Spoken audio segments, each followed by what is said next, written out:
Hello, everybody, and thank you very much for joining. My name is Matthew Willis. I'm a partner with Fourtold. So firstly, a tiny bit of explanation. So this session is being organised by Fourtold, specialist advocacy communications business with operations in the UK and in Brussels, and Access Partnership, the world's leading technology public policy consultancy. Both of our companies are active on DSA, obviously on the hottest ticket technology policy areas in the EU at the moment, and one which the world is looking on with keen interest in.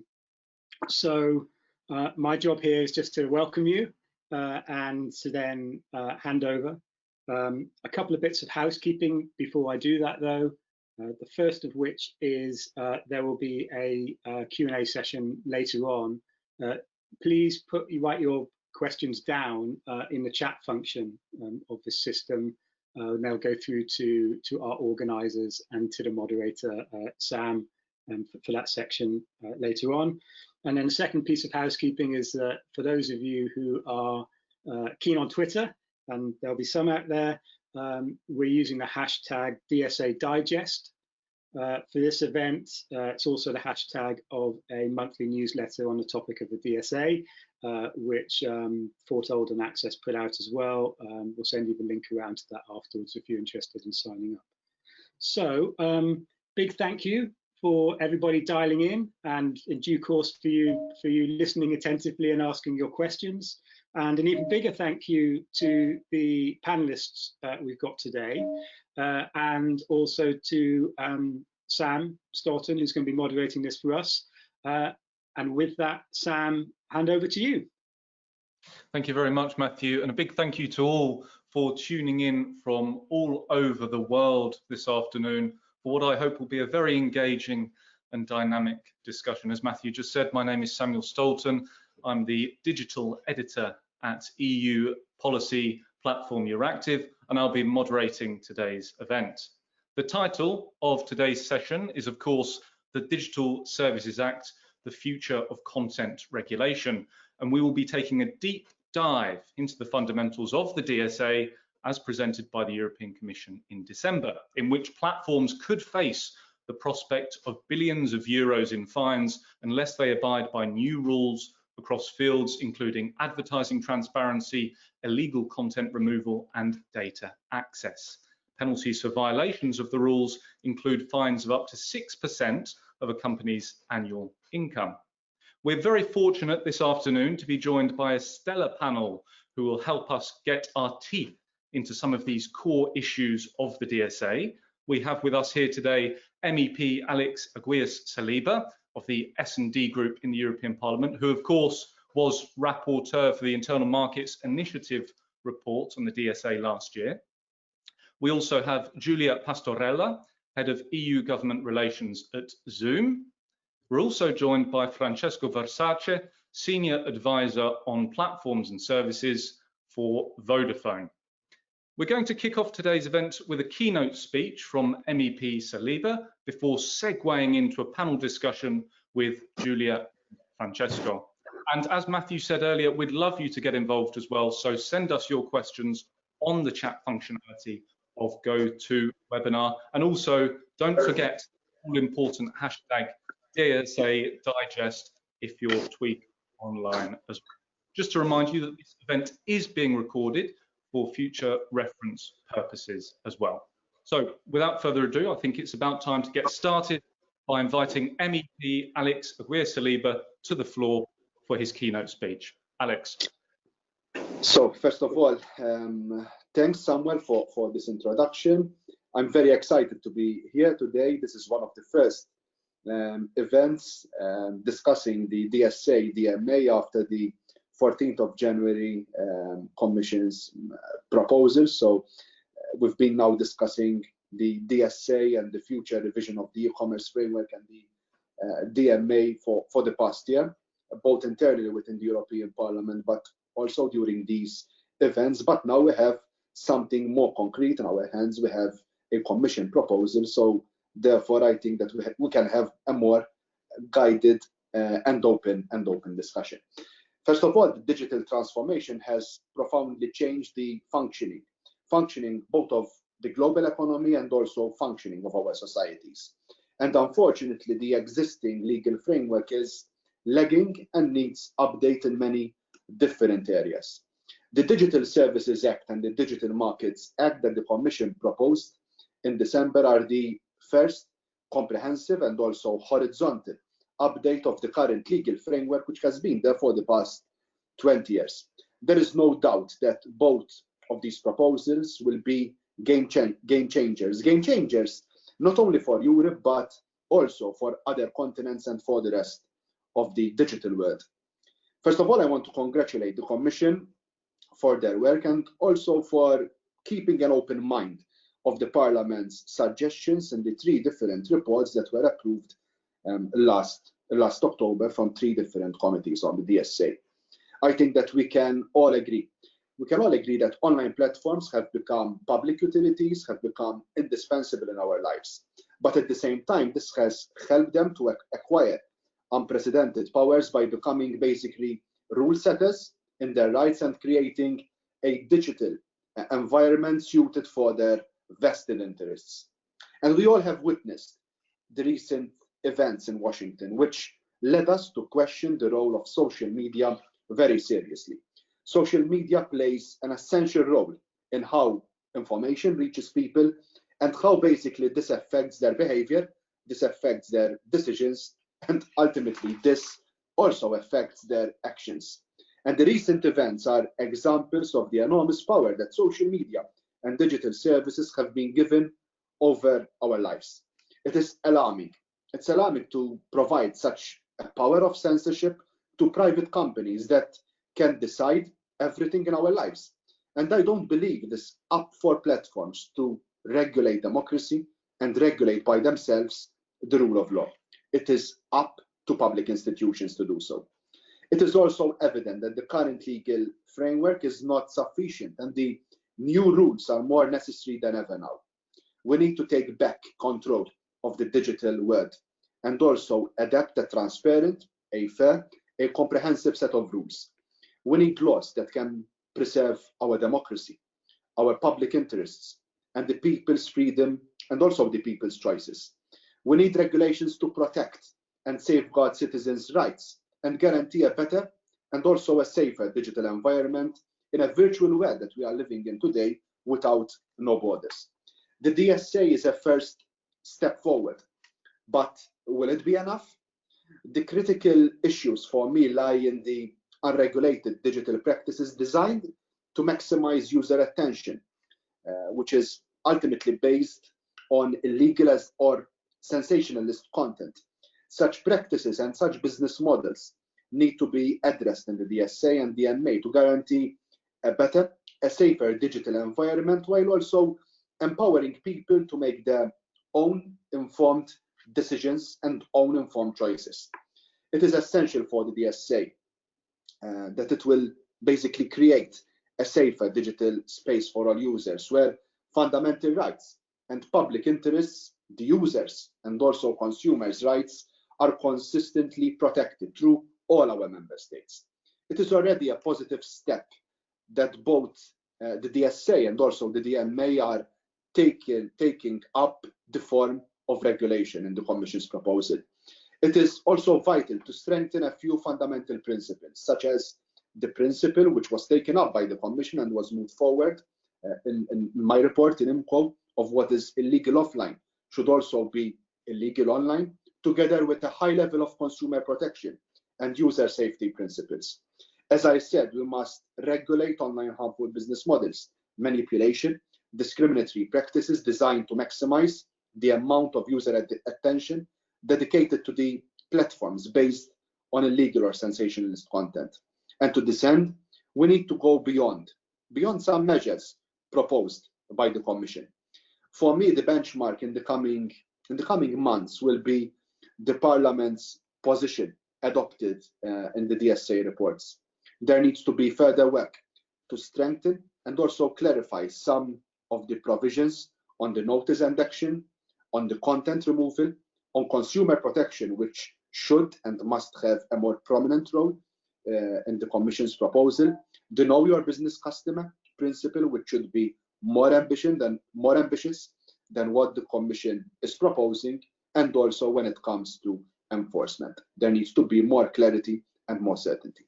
Wonderful. Thank you very much, Alex, for your opening statement there. Alex Agius Saliba says it's not up to platforms to regulate democracy in the wake of the Washington attacks last week, and hopefully we can get more into the detail of those attacks and what it means for the future of social media, particularly from an EU regulatory standpoint, a bit later on as part of our discussions. MEP Saliba there as well gave us an insight into how he would want to go beyond the Commission's December proposal in focusing on the notice and action mechanism, content removal in general, consumer protection, the Know Your Business Customer principle, and enforcement generally. So perhaps we can talk a bit more in detail about how exactly MEPs could look to improve those aspects of the DSA as part of our talks coming up shortly, which we are just about to begin now.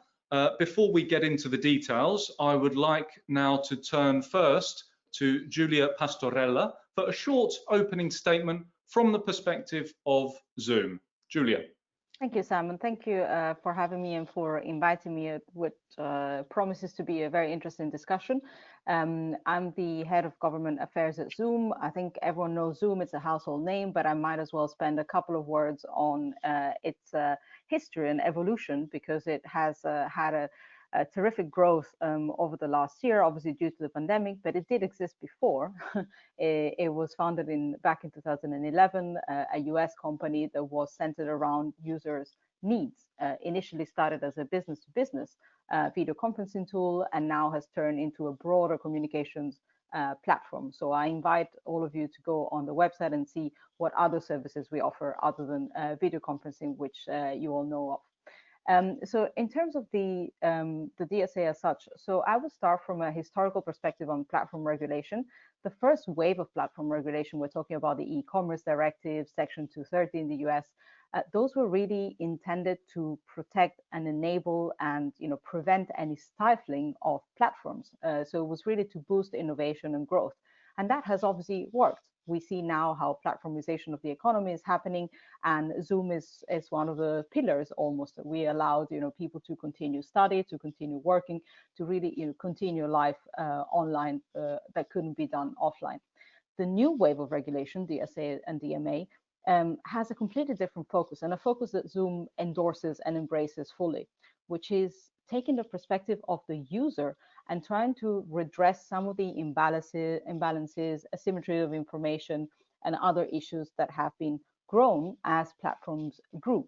So the user-centric approach is really looking for, as MEP Saliba was reminding us, looking for more transparency, for easier mechanisms to interact with the platforms and kind of receive the right response to users' concerns. So in that respect, Zoom welcomes the initiatives because, with great power comes great responsibility. That's a safe principle. And trying to get from the perspective of the user is what we do at Zoom. The way we develop our products or services is always keeping in mind users' needs. So I think the direction is the right one. Then, of course, devil is in the details. So I look forward to discussing some of the details in the panel. Thank you very much, Giulia, there for your opening remarks. Empowering users is one of the most important aspects for Zoom as part of the DSA proposals there. Francesco Versace from Vodafone, I'd like to offer the floor to you. Thank you very much, Samuel, and thanks also, of course, to Access Partnership and Fourtold for organizing this timely event. Well, first of all, let me just state a few things on why Vodafone is interested, of course, in this debate. For those who don't know Vodafone, we are major telecom providers with important operations in Europe, with around 300 million customers, if you combine mobile, fixed broadband, and also TV. And also a big investor in European 5G and gigabit networks. We've invested around 60 billion euros only in the past 5 years, just to give you an idea of the scale. And of course, as a pan-European provider, we are very much interested in the importance, of course, of strengthening the single market for digital services. and enhancing harmonization in this respect with regard to European rules. In this respect, we very much welcome the proposal of the DSA, as well as the idea of the Commission to review the e-commerce directive, because it's important to preserve and ameliorate this instrument, which has actually allowed the single market for digital services to flourish over the past 2 decades. And in this respect, I very much echo what Mr. Saliba said before about the fact that the 3 core principles of the e-commerce directive have been basically maintained, and that's very important for us and very positive. And potentially also they may be strengthened by the fact that we're talking here about the regulation and not a directive anymore. At the same time, and this is the second objective that the Commission was facing when devising the DSA, it's of course important to lay the foundation for an online environment for European citizens, which is more fair and also safer. And we see that the amount of illegal content online over the past years has substantially increased, and therefore something needs to be done in that space. Also in this respect, we see that the proposal of the Commission is promising and a good starting point, because it tries to find ways to inject more responsibility into the actors who operate in the system without undermining the safe harbor for liability, which is one of the cornerstones of the directive. So in a nutshell, we are quite supportive of the proposal, and of course looking forward to collaborating with the Parliament and the Council to further discuss it. Wonderful. Thank you very much, Francesco, there for your opening remarks. Vodafone support the idea of maintaining the core principles of the e-commerce directive there. And it's quite interesting actually to hear from the telecommunications industry on the DSA, because it's normally a debate that's completely dominated by the platform economy. So perhaps we can get into the details a bit more later on as to how much telcos will be impacted by these measures. We're going to jump straight in now to our discussion before turning to your questions towards the latter stage of today's event. MEP Saliba, I'd like to turn to you first and ask you a bit more about events in Washington last week, because I think, of course, this is a very pertinent issue and it's dominated the headlines for the past week or so. Perhaps you could give us a bit of an insight into how the events last week, both the events online leading up to the riot and the subsequent decisions of Facebook and Twitter to remove President Donald Trump from the platform, influences your on this list. Perhaps if you were your now, how would your report change this? So it's a very good question to kickstart this discussion. I won't say that the recent events in Washington and the effects basically of self-regulation and basically the unilateral actions that the big tech giants took after these events surprised us, because we all knew that when it came to these big companies, they basically dictated their own rules and they abided by their own rules. First of all, what happened in the Capitol building was a shock to all of us. It was a shock to democracy. But at the same time, we have to be, I believe, very cautious. And that is why we have a golden opportunity in the European Union right now when we are discussing the DSA and the DMA to strengthen our regulatory framework, which has been there for the past 20 years, which wasn't updated, as I have said in my initial remarks, and which I believe, as what happened in the GDPR, can also be a standard setter not only for our continent but also for other continents. So for us, it's really important that when it comes to content moderation, when it comes to the banning of profiles, when it comes also to banning of whole platforms, like we saw in the Parler case, it's really important.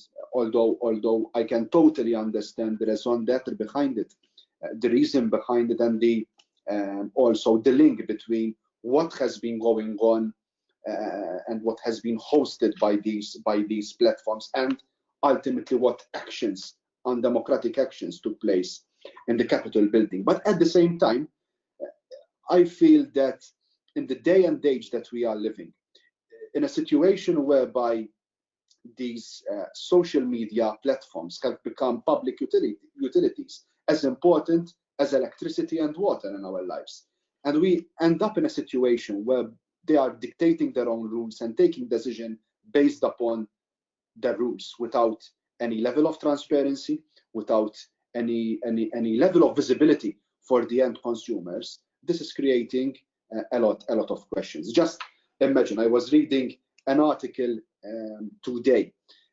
Imagine someone will be banned from using the infrastructure to use your phone, and this is the same thing, especially with digital infrastructure. If there is a ban for a particular user when it comes to digital infrastructure, there are not many options that one can revert to. So it's really important that not only big tech giants, but all the digital ecosystem, all the industries will have clear rules, transparent rules upon which they take decisions. And I think that both the proposals moved forward by the European Parliament, but also the proposals moved forward on December the 14th by the Commission, both in the DSA and the MEP, can set up and are a good starter for discussions to have a good system whereby there is more certainty, more democracy, more transparency when decisions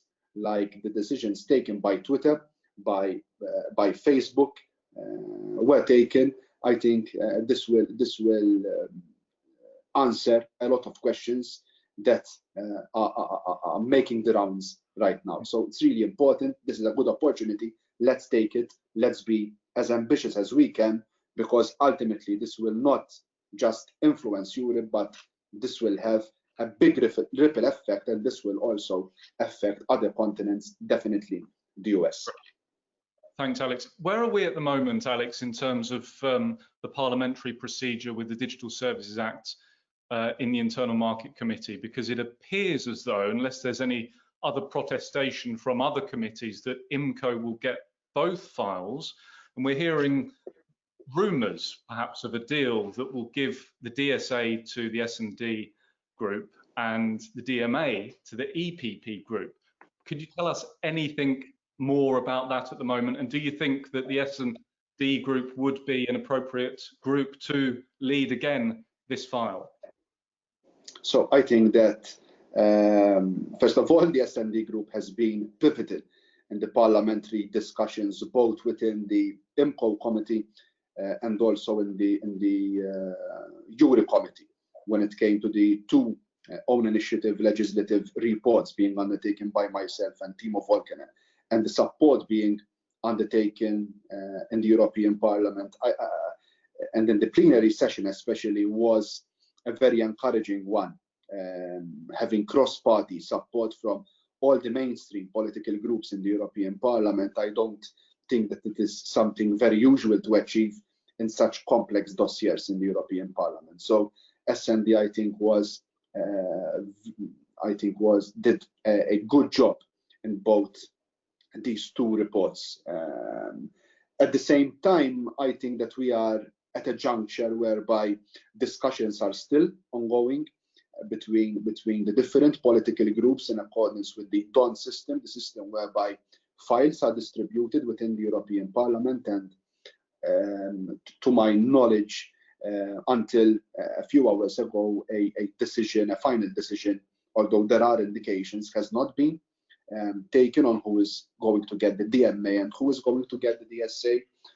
Rumors are also doing round of different names who will be appointed as rapporteurs by different political groups and who will be shadows. I can speak only of the S&D IMCO working group. No formal email for our members to show interest has been sent, because discussions are still going on at political groups level. So Alex, this is a fact, and names have not been discussed of who will be leading these different initiatives. No names have been discussed as yet, Alex, but surely this is something that you would relish the opportunity to lead once again, judging by your experience with the initiative report before. We have dedicated a lot of energy, both myself and also my office, during the past year on the DSA. It was a big learning curve for us. So definitely, if we will have the opportunity, although we have internal discussions within our political group, we will be definitely up for it and up for the challenge. Wonderful. Great to have your clarification there, Alex. Giulia, I'd like to bring in you now, and perhaps to respond to a couple of things MEP Saliba said at the start of his responses there with regards to platforms taking too much burden themselves, having too much influence in deciding what content stays up on their platform and what content comes down. Of course, there was a case recently with Zoom, whereby the platform decided to shut down a number of US university events that featured the participation of activists, Palestinian activist Leila Khaled. Perhaps you could tell us a bit more about Zoom's reasoning with regards to closing down those events, and what your position is with respect to platforms taking on these types of decisions themselves. Absolutely. So as a kind of quick premise or a quick opening statement almost, you mentioned that it was indeed events taking place at universities. Now, I think we're all familiar with the fact that Zoom, I mean, throughout the pandemic, but also before, was focusing a lot on providing services for education. And of course, as a principle, it supports academic freedom and was created to facilitate the open exchange of ideas. So virtual learning for us and events in general around the world at universities as elsewhere are absolutely fundamental. However, in that case and in general, like all companies, our users of Zoom are required to abide by our policies and, of course, by the applicable laws of the countries in which they're in when using our services. So you can find, our terms of services and community standards online, no problem. They're all available for everyone. So when an event, as in that case, violates either our terms of services or our acceptable use policy or our community standards, we may indeed take action. And I think it was MEP Saliba who mentioned it already, but it was originally also Commissioner Vestager who used that sentence to present the very DSA, which was that the objective is to make illegal online what is already illegal offline. Now, when we were notified of that event, indeed, we were notified of the fact that there was a reported affiliation to designated for a terrorist organization, and that was indeed in violation of Zoom's terms of services. So that's the reasoning behind, is simply to say, is the event, and by the way, the event, I keep repeating, but I want to stress that we didn't monitor whether the event was happening. We were notified. These events were brought to our attention by users. So do these events violate or not our terms of services? And that's the basis for our decisions. This is a kind of legend that has been going on about Zoom, of people monitoring video conferences. We cannot monitor any content that is shared amongst users, and we would never do so. So that's an important point to stress, because the spying accusations, not just for Zoom, but for many of these platforms, are ongoing. And I just wanted to clarify that that's absolutely not what we do. Mm-hmm.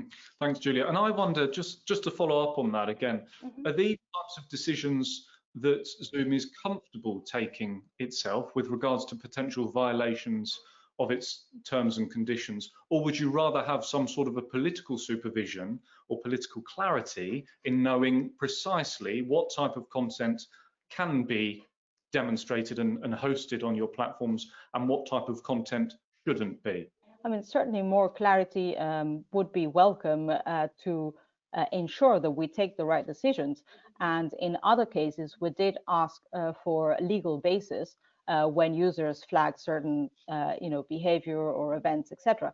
And the more legal clarity we have to take those decisions, the better it is, precisely to avoid any kind of slip or mistake. And in that respect, the DSA is interesting and goes beyond some of the voluntary measures that some other platforms have taken, precisely to provide that legal basis, or at least to request on both sides. So if platforms have to shut down or block a user, they will need to provide the reasoning.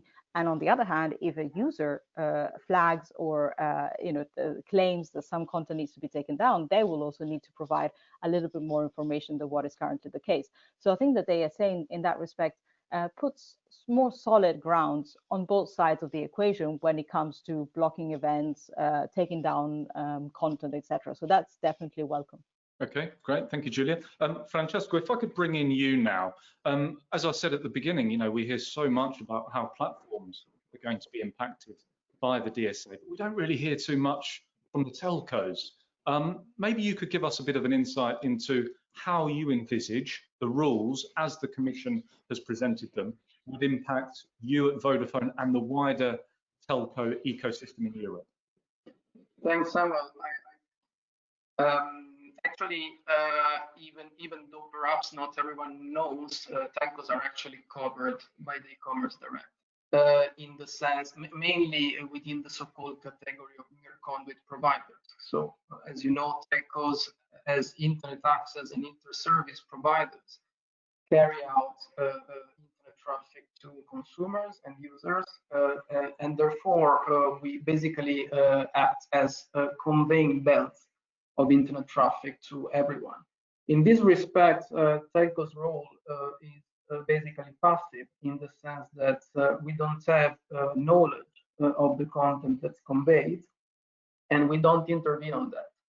By the way, in this respect, it's also important to be mindful of the fact that, according to net neutrality rules, telcos cannot of course block and throttle any content online, unless in specific circumstances, for example, as a result of a court orders.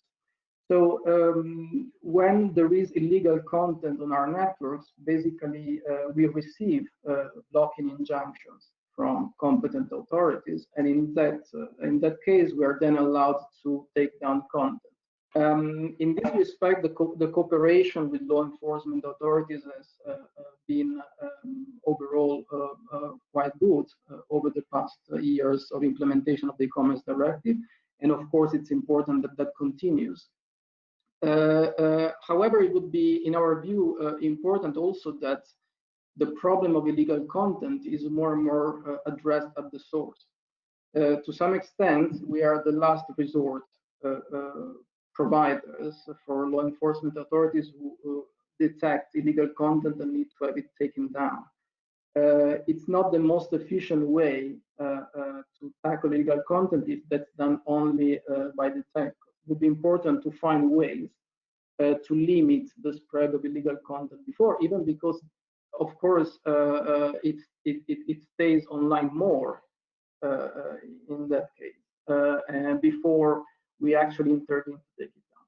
In this respect, I agree with Giulia that there are interesting elements in the DSA, especially with regard to very large online platforms, with a system of responsibilities similar to a duty of care approach that actually allows better transparency, possibly better content moderation, and other tools to be implemented at the source, and particularly by what the case law considers active hosting provider.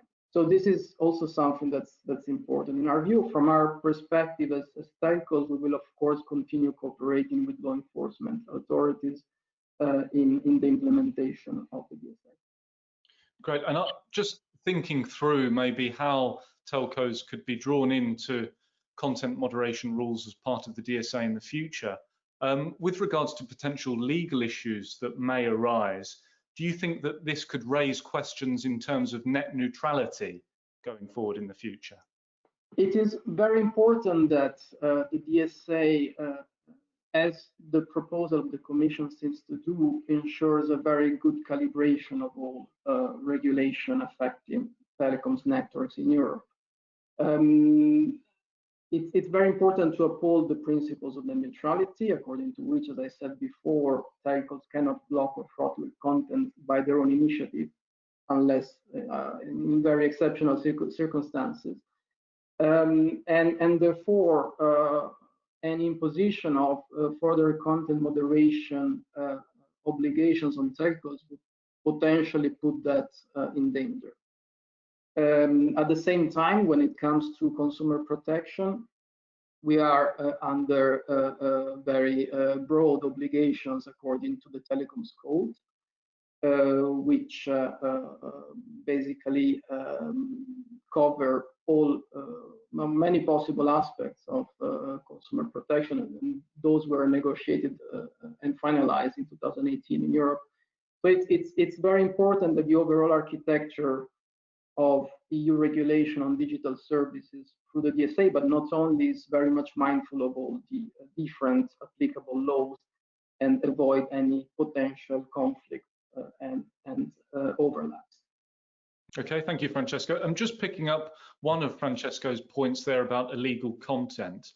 Giulia, I'd be interested to hear more about how Zoom deals with flagging potentially illegal content online. How exactly does content moderation work at your company? Yeah, I mean, I think you used the right term there, because you talked about flagging. And as I said before, indeed, we do not moderate content, but we do have basically two ways in which potential violations are brought to our attention. The first one is precisely flagging. So you might not be aware of it, but as Zoom users, which I'm sure you all are, just not the organizers of this event, which is a little bit of a sad show. But anyway, so there's buttons in the Zoom interface where you can report potential violations. And we've also ensured that the meeting organizers have a lot of different controls functions where they can block the meeting, they can expel certain participants, and they can, as I said, report violations. So that's one of the ways. There's also a form online on our website where you can log, if you've witnessed violations or if you think they're happening. The other one is we have a trust and safety team, and they use a mix of kind of platform safety tools, really, to look for evidence of illegal or abusive activity with a particular focus on child sexual abuse material, and other horrible things of that sort. So we do have different ways in which users can really flag instances, and we have an internal system to evaluate those requests so that we don't take excessively quick or harsh decisions on any of these flagging. And going back to what Francesco was saying, of course, in some cases it might be users flagging content, in other cases it might be governments sending us requests, and we have published in December a transparency report on all of the requests that we've received from governments, how we responded to them, what were the consequences, etc. That's publicly available, so I invite all of you to go and take a look. That's again in the interest of transparency for our users. Great, thank you, Giulia. Did you receive any requests from European governments? There is a section on Europe, but we don't go down to country details. Okay, great, thank you. I just want to take up this idea of flagging content, Alex Saliba, because obviously the DSA includes the establishment of certain trusted flaggers who will be able to report illegal content, which platforms will have to react to with certain priority. How do you see this process working in practice? And are there any particular risks in selecting individuals who will have the responsibility to flag potentially infringing content on large platforms? First of all, I wanted just to catch up a bit on Giulia, since she is here also representing Zoom. And I wanted also to use an example which for us is a bit worrisome, especially when we end up with a situation of having infrastructural takedowns. And this is why, again, and I reiterate the point, why it's so important to have more clarity when it comes to rules. For example, and I'm quoting this case because we have a representative from Zoom with us. I was very worried when I heard the case, for example, where Zoom made a decision to block a San Francisco State University online academic event featuring prominent activists from Black and South African Liberation Movement, advocacy group, the Jewish Voice for Peace, for example, because there we end up, and I'm not questioning why they did so and the reasons that they did so, but ending up in a situation where platforms which have an infrastructural role end up with powers to take such important decisions alone without having that framework.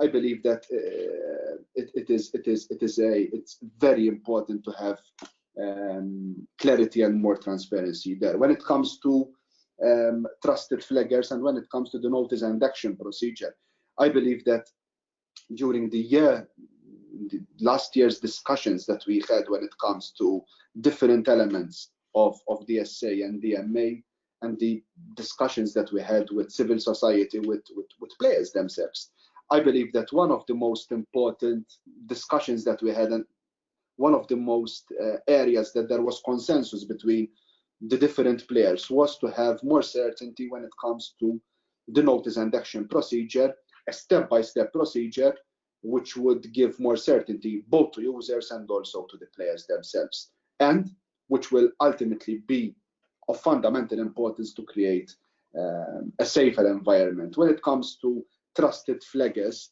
I believe that it was a step in the right direction to basically, especially when it comes to issues of counterfeited products, it was a step in the right direction to have trusted flaggers given a special status so that ultimately we end up with less illegal content online. I don't think that this can create major problems, but again, we have follow up on that point, Alex. But is there not an issue with the appointment of trusted flaggers? Do you think there could be any kind of concerns of bias in that? Yes, when it comes to appointment, yes, this can be a big issue again, and I reiterate the point of having more transparency. I'm not, as I said, I'm not against the idea of having trusted flaggers, but when it comes to the transparency in appointing and seeing who is given the status of trusted flaggers, I believe that there should be more clarity and more transparency also from the Commission. I don't think that the proposal from the Commission is beefed up enough when it comes to appointing the trusted flaggers. But at the same time, I have nothing against having trusted flaggers flagging content. But again, when it comes to appointing who and seeing who who will get the status of trusted flaggers, I believe that there should be more clarity and more transparency and more certainty. Okay, great. Thank you, Alex. I want to give Giulia the chance to respond to some of your initial comments. And after that, we're going to draw in some of the questions from the audience that are coming in very, very quickly now. So perhaps, Giulia, you'd like to respond to MEP Saliba's remarks there with regards to Zoom's takedowns. Mm-hmm. So I think I've already alluded to our reasoning behind that particular instance before, but those decisions are never taken lightly. But one of the ways in which one could think about how we take those decisions is if that person had been invited in person on US soil, would she or he have been allowed in? Would she or he have been allowed to hold that event? And depending on the law, the answer might be no. So while we do keep in mind, of course, our terms of service, and violations of our terms of service are indeed enough for us to make certain decisions, we also keep in mind the broader legal content and context, rather. So sometimes, again, the idea of what is illegal offline should also be illegal online should also be applicable to some of those instances. Again, not decisions that we take lightly. It doesn't happen very often. We are for open and free exchange of information, of communication. That's why we were born as a company. But that's what sometimes those decisions need to be taken. Great, thank you, Giulia. And there's a question actually from the audience about terms and conditions, breaching terms and conditions. Perhaps we can get to that a bit later on. But I'd like to draw on a question, a telco question actually, for Francesco here. we have one audience member who asks, most large telcos have stated their desire to become platforms, either for communications or social purposes, or by using 5G networks. Will Vodafone, Deutsche Telekom, Orange, etc. also be covered by the platform laws? I suppose the question is here, to what extent will a number of Vodafone services come under the scope of the DSA?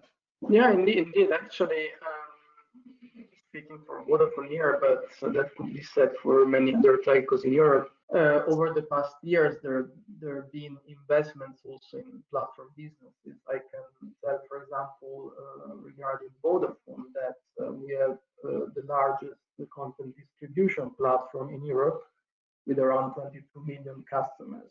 And that's particularly strong in markets, for example, like Germany, but also Spain and others. That's a content distribution platform which, of course, only distributes copyrighted content. And in that respect, we are covered by all the existing audiovisual content legislation, like the SAPCAT directive and the AVMST, and also in that respect by the e-commerce directive. So indeed, any investment of operation of platforms by telcos will also be covered by these obligations. I think when it comes to platforms dealing with user-generated content, they're looking at Vodafone, but also broadly at the telco sector. There are more limited examples of investments in that space. Okay, great. Thank you very much for your response there. We have a question here on the Know Your Business Customer requirements, and it's directed to MEP Saliba. And I'd like to ask MEP Saliba this question, and maybe turn it towards Giulia at Zoom as well, because I know this is something that Zoom have supported the idea of. We have one attendee who asks, MEP Saliba said he would like to strengthen the Know Your Business Customer requirements. What exactly does he have in mind? Yes, I think that in the IMCO report, we were very ambitious, and this was one of our key proposals, the Know Your Business Customer. This is not a far-fetched proposal. It is already something, the concept is already there, but we want to strengthen the verification element. We were happy, first of all, that the Commission took this up, but we want the Commission to be more ambitious on the Know Your Business Customer. And why do we want the Commission to be more ambitious on the Know Your Business Customer? Because the impression that we got from the Commission's proposal is that the Know Your Business Customer will be restricted only to social media platform and not to other service providers. And our proposal was more ambitious, to cover all service providers. This is not something out of this world that couldn't be achieved. It is already a requirement, for example, and we have already the data there in our hands, for example, under the 5th Anti-Money Laundering Directive. Therefore, this is something that can be achieved.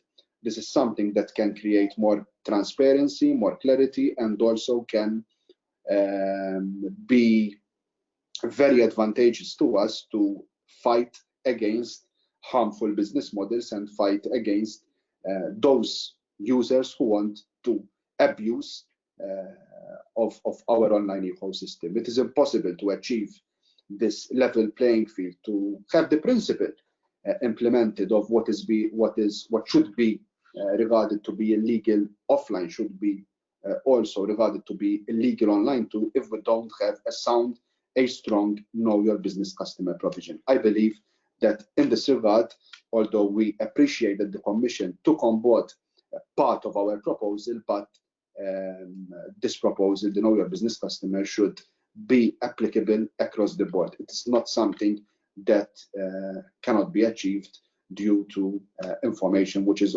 not already there available, or which can put on the shoulders of service providers a lot of pressure, which ultimately they cannot show there. Information is there, it is achievable. Let's be ambitious in this regard.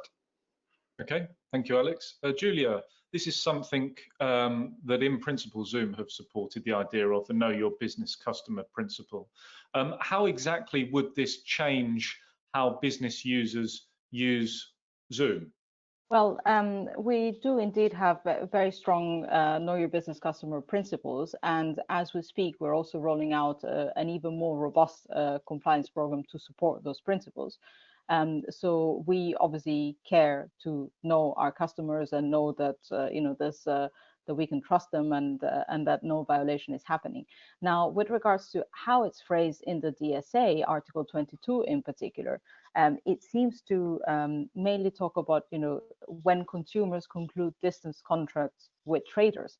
So in terms of our platforms, we would need to understand in which case this would actually be applicable. So as I was saying at the beginning, I think the devil will be in the detail when all of these articles will be fleshed out and understood more. So we definitely support the principle, and we're already putting it in practice. We would hope for some more clarity and for some more understanding, as MEP Saliba was saying, as to how exactly this is going to be applicable to what kind of users. Obviously, we have a lot of free users who just enter an email and access our service. How that's going to change that kind of access, given that it's not business users. All of those are questions that we're still considering, and we look forward to discussing, appropriate implementation and potential changes to this article. Okay, great, thank you. I'd like to bring in Francesco here. This isn't a specifically telco question. Actually, perhaps it's more relevant for the platforms, but it would be interesting to get Vodafone's perspective on it. We have one attendee who asks, if illegal content is to be tackled through an improved notice and action mechanism, how can that content be prevented from simply being reposted time and time again? I think that's a very valid question. If I recall correctly, this is also being tackled by the DSA in the section of the very large online platform requirements.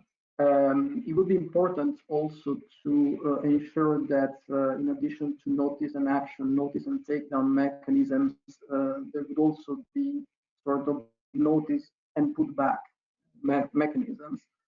In case a piece of content which is flagged as illegal, but it is not, it's then put back in place on the platform or that section of the internet. That's very important, and also we need to consider that the definition of what is illegal will vary to some extent between member states, and also sometimes it's not clear. When you think, for example, of satire content, there are many gray lines. So it's important that we have mechanisms to make sure that what is taken down and not put back is definitely legal content, and then content which is falsely flagged as illegal can then be restored.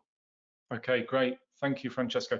We are rapidly running out of time, unfortunately, and I can see we've got about another 10 questions to respond to. Unfortunately, we're not going to get through them all today, so perhaps we'll have to save them for another time. Before we close today's event, I'd like to turn back to our panelists, maybe to provide us with some short closing statements after considering the elements that we've spoken about today, maybe the context of the Capitol Hill riots and the future for the DSA in Europe. And to kick us off for her closing 30-second summary, I'd like to turn to Giulia Pastorella from Zoom. Thank you, Sam, and thank you again for the very interesting discussion. I would maybe close by sort of encouraging everyone to see this not as a battle, but as an attempt to find a way to find a balance, a new balance in the world where platforms do indeed play an increasing role, but also are aware and had already put in place voluntary mechanisms to tackle some of these issues, and are going to be, at least as Zoom is concerned, definitely going to be collaborative with the Parliament, with the Council, when it comes to making sure that this text really manages to achieve that balance and allows us as platform to grow and to satisfy the needs of our businesses. We saw how important they were during the pandemic. This DSA should be the basis to make them not just important and relevant, but also fairer and user-centric, which is what we strive to be. Thank you, Giulia. More of a user-centric experience online, putting the user first is the message from Zoom there. Francesco Versace from Vodafone, I'd like to ask you to deliver your closing remarks. Samuel, I think it was a very interesting debate with very different perspectives. I like to borrow one thing that Giulia just said, is that indeed this legislative process will be a very complex process, and therefore it's important that it remains a very open and broad debate between stakeholders to ensure that all voices are taken into account, because we're talking about very complex issues here. And my second message to conclude is there will probably be threats in the process to harmonization, because of course the DSA may also spark national sensitivities. It's very important that as far as possible we end up with a very solid framework at EU level, which is ideally directly applicable and valid for all 27 member states, because it's a space where we need to preserve the integrity of the single market, make sure that European companies can continue to flourish on that. And of course, we also need to have a very consistent set of rules on responsibility and fairness across the ecosystem. So my last message is really on the need for strong European harmonization. Great, thank you, Francesco. Message from Vodafone there is the EU must remember to preserve the integrity of the single market. It's particularly important, of course, due to the legal basis of the DSA and the DMA that we haven't spoken about today, but of course, the fact that this is an internal market instrument as well, and it's all about harmonization and making sure that there is balance across the EU in a very uniform manner. So thank you very much for joining us here today, Francesco. I'd now like to turn to one of the MEPs who has been an influential European DSA so far, and perhaps he could be the star of Europe's House of Democracy for the DSA in the future, MEP Alex Agius Saliba. So first of all, thanks for this opportunity. I think that the proposals by the Commission, both on the DSA and the DMA, were a very good start for the discussions. I think are very good proposals, but again, the devil is in the detail, and I believe that we and the Commission should be more ambitious on a number of points. I was looking at the chat box, for example. We should be more ambitious when it comes to targeted advertisement and the effect that this is leaving on privacy rights, on the recommended systems. We should, and we could be more ambitious there, and not only restrict the rules for recommended systems only for big platforms, but to all platforms when it comes to interoperability, when it comes to know your business customer, as we have stated, and also when it comes to consumer rights. We are happy that in the Commission's proposal there was reference to the Charter. We are happy that the proposal took the shape in Article 1 of strengthening the internal market, but at the same time, we believe that the proposal should take a more consumer-oriented approach, because, and I continue and I conclude on Giulia's remark, and I concur with her on that opinion. The DSA and the DMA should have a human-centric approach, and without a high level of consumer rights behind both pieces of legislation, we can never achieve this high-level human-centric approach that ultimately we are aiming to. Great, thanks so much for your comments there, Alex. Yeah, it sounds like the DSA, at least in the Internal Market Committee, will get a lot more attention with regards to this consumer-orientated approach, as MEP Saliba tells us then in his closing remarks for today's event. Well, thank you very much to all our panelists for taking the time out of their busy schedules this afternoon to participate in this afternoon's discussion, and also to Fourtold and Access Partnership for providing the platform for today's talks in the very early days of a regulation that will be occupying a great deal of our time for many years to come. More importantly than anything else, thank you for our attendees around the world for contributing to today's event. Now, to formally close this afternoon's session, I would like to hand over to Simona Lipsdeite, Senior Policy Manager at Access Partnership. Simona. Thank you very much, Samuel. And just to echo what you said, thank you to our panelists for a really productive discussion, kicking off what will no doubt be the year of DSA debates and active engagement. We've entered one of the most interesting years for EU tech policy, in our opinion, and arguably we'll see levels of engagement from industry and citizens probably not seen since the days when the GDPR and the Copyright Directive were being drafted and discussed. And we heard the speakers discussing the need for ambitious, unprecedented legislation and the leitmotif of with great power comes great responsibility as online platforms have become public utilities. Access Partnership and Fourtold will be following the debate closely and will help you keep up to speed with all the latest developments and analysis through our monthly newsletter, so please do subscribe.